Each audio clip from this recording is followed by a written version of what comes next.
जलते घर को देखने वालों, फूस का छप्पर आपका है। आग के पीछे तेज हवा है, आगे मुकद्दर आपका है। तेरे कत्ल पर मैं भी चुप था, मेरा नंबर अब आया है।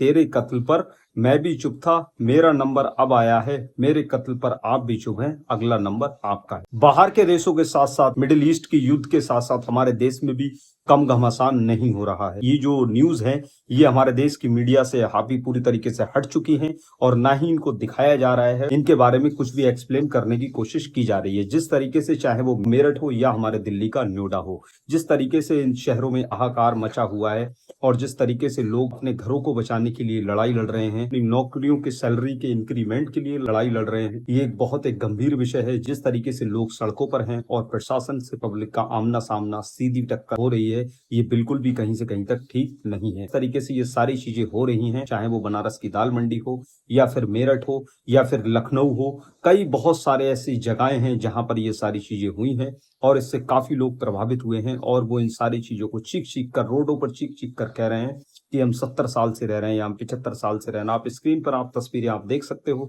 चाहे वो मेरठ की हो या फिर नोएडा के यूथ की हो। ये कहीं ना कहीं एक बहुत शर्मिंदगी वाली चीज है और इस युद्ध से हमारे देश में भी काफी चीजों पर एक बहुत बड़ा असर पड़ रहा है। हमारी सबसे बड़ी प्रॉब्लम और हमारी सबसे बड़ी कमजोरी क्या होती है कि जब तक हम सुरक्षित हैं तब तक हम समझते हैं कि हमारे साथ कुछ नहीं हो रहा है, तो हमें खामोश बैठ जाना चाहिए। अभी तो ये दूसरे की बारी है, लेकिन जब वही चीज आप पर या हम पर आकर गुजरती है तब हमें पता चलता है कि उस चीज का एहसास कितना है और वो कितनी घातक है। और ये सारी चीजें आज सामने क्लियरली आ रही। कभी भी किसी के दुख को देखकर, किसी की परेशानी को देखकर जश्न नहीं मनाना चाहिए, चाहे वो कोई भी इंसान हो। अगर आप ऐसा कर रहे हैं तो आप यकीन माने आप सिर्फ एक चलती फिरती लाश हैं, आपका जमीर पूरी तरीके से मर चुका है।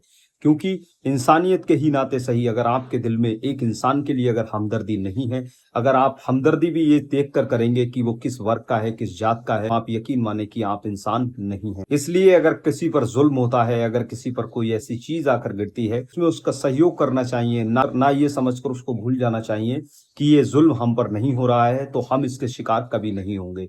नंबर सबका आना है, एक एक करके नंबर लगता है। अगर ये चीज जितनी जल्दी आप लोग समझ जाएं तो उतना ही बेहतर है। अगर आपको वीडियो इन्फॉर्मेटिव लगे तो हमारे चैनल को सब्सक्राइब कर लीजिए। फेसबुक और इंस्टाग्राम पर देख रहे हैं तो हमारे पेज को फॉलो कीजिए।